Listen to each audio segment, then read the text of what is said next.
ದವಾಖಾನೆಗಳಿಗೆ ಆಗ್ತಾಯಿದ್ದಾವೆ. ಅದರಲ್ಲೂ ಗ್ರಾಮೀಣ ಮಟ್ಟದಲ್ಲಿ ದವಾಖಾನೆಗಳು ಸಹಿತ ಸಾಕಷ್ಟು ಹೆಲ್ಪ್ ಆಗ್ತಾಯಿದ್ದಾವೆ.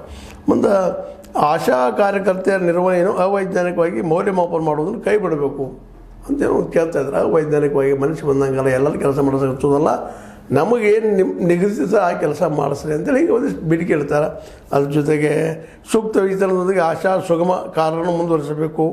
ಸೇವಾ ನಿವೃತ್ತ ಆಶಾ ಕಾರ್ಯಕರ್ತರಿಗೆ ಪಶ್ಚಿಮ ಬಂಗಾಳ ಮಾದರಿಯಲ್ಲಿ ಇಡಗಂಟು ನೀಡಬೇಕು. ಇಡಗಂಟು ಹೌದಪ್ಪ, ನಾಳೆ ರಿಟೈರ್ ಅಂದ್ರೆ ಸ್ವಲ್ಪ ಏನಾದರೂ ಅವ್ರು ಬದುಕಿ ಆಗುವಂಗೆ ಒಂದಿಷ್ಟು ಇಡಬೇಕು ಅಂತ ಬೇಡಿಕೆ ಇಟ್ಟಿದ್ದಾರೆ.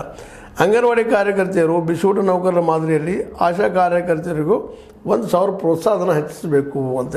ಈಗ ಹೆಂಗೆ ಅಂಗನವಾಡಿ ಕಾರ್ಯಕರ್ತರು ಇರ್ಬೋದು, ಬಿಸಿಯೂಟ ನೌಕರರು ಇರ್ಬೋದು, ಅವ್ರಿಗೆ 1,000 ಹೆಚ್ಚು ಮಾಡಿದ್ರೆ ನಮಗೆ ಹೆಚ್ಚು ಮಾಡಿರಿ ಅನ್ನೋ ಒಂದು ಬೇಡಿಕೆ ನೀಡಿದ್ದಾರೆ. ಈ ಒಂದು ಜನ ಈ ನಮ್ಮ ಆಶಾ ಕಾರ್ಯಕರ್ತೆಯರು ವಿಶೇಷವಾಗಿ ಈ ಆರೋಗ್ಯದ ವಿಷಯದಲ್ಲಿ ಭಾಳಷ್ಟು ಇವರಿಂದ ಸಹಾಯ ಆಗುವ ಸಾಧ್ಯತೆ ಎಲ್ಲ ಇದ್ದಾವೆ. ಅದನ್ನು ಸ್ವಲ್ಪ ಶಿಕ್ಷಣ ಆಯಿತು ಅಂದ್ರೆ ಇನ್ನಷ್ಟು ಇವರು ನರ್ಸ್ಗಳು ಮಾಡುವ ಕೆಲಸಗಳನ್ನ ಮಾಡಲಿಕ್ಕೆ ಸಾಧ್ಯ ಅನ್ನೋದು ಸರ್ಕಾರಕ್ಕೆ ಅನಿಸೋದಂತ ಕಾಣೋದಲ್ಲ, ಕಂಡದ.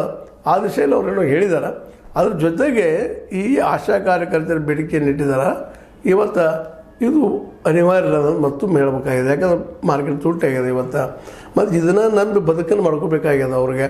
ಹೀಗಾಗಿ ಬದುಕನ್ನು ಕಟ್ಕೊಳ್ಳೋ ಮುಂದೆ ಸಹಜವಾಗಿನ ಎಲ್ಲರಿಗೂ ಇಲ್ಲಪ್ಪ ನಮ್ದು ಇನ್ನಷ್ಟು ಹೆಚ್ಚಾಗಬೇಕಾಗಿತ್ತು ಅನ್ನೋದು ಬೇಡಿಕೆ ಅವ್ರು ಇಡೋದ್ರಲ್ಲಿ ಅರ್ಥದ. ಬಟ್ ಇದನ್ನು ಆದಷ್ಟು ಶೀಘ್ರ ಮಾಡಲಿ ಅನ್ನೋದು ಅವರು ಒತ್ತಡ. ಯಾಕಂದರೆ ಇವತ್ತು ಒಂದು ಮನೆ ಹಿಡಿಬೇಕಾದ್ರೆ ಮಿನಿಮಮ್ ಗಂಡ ಹೆಂಡತಿ 2 ಮಕ್ಕಳ ಇವ್ರ ಖರ್ಚು ನೀವು ಹೊಡೆದ್ರೆ ಒಬ್ಬ ವ್ಯಕ್ತಿ ದಿನನಿತ್ಯ ಇವತ್ತು ಏನಿಲ್ಲ ಅಂದರೂ 200ರಿಂದ 300 ರೂಪಾಯಿ ಖರ್ಚು ಇರ್ತದೆ. ನಾವು ದಿನ ಒಂದು 300 ಹಿಡಿದು ಎಷ್ಟಾಯಿತು? ದಿನ ಒಂದು 300 ಖರ್ಚು ಹಿಡಿದು ಸಹಿತ 9,000 ರೂಪಾಯಿ ಪೇಮೆಂಟ್ ಆಯಿತು. ಅಂದರೆ ಅಷ್ಟನ್ನು ನಾವು ಮಾಡುವಂಥ ಒಂದು ಕೆಪಬಿಲಿಟಿಯನ್ನು ನಮ್ಮ ಸರ್ಕಾರ ಮಾಡಿದರೆ ಯೋಗ್ಯ ಆಗ್ತದೆ. 9,000-10,000ವರೆಗೆ ಅವ್ರು ಕೇಳ್ತಾ ಇದ್ದಾರೆ. ಇನ್ನಷ್ಟು ಆ ದಿಶೆಯಲ್ಲಿ ಚಿಂತನ ಮಂಥನ ಮಾಡಿ